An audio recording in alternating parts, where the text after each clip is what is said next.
Nataka nisisitize mambo yafuatayo, na yeyote anayeguswa na hili agizo hili akalifanyie kazi.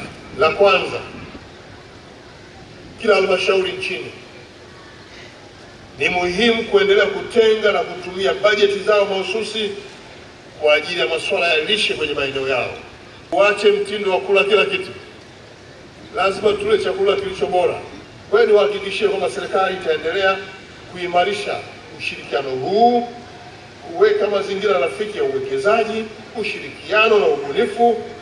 Lengo letu ni kuhakikisha kwa Tanzania inaendelea kuwa kitovu cha uzalishaji wa chakula kwenye ukanda huu wa Afrika Mashariki. Tutaendelea kusimamia masuala yote yanayohusu na yatakayowezesha upatikanaji wa chakula, lakini kuwezesha kuinua kilimo chenye tija.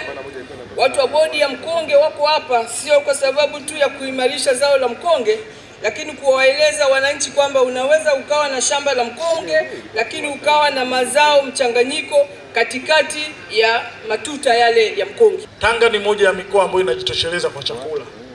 Tanga ni mmoja ya mkoa ambao ardhi yake yote inaweza kulima mazao yote tunaolima hapa Tanzania, takriban mazao 120.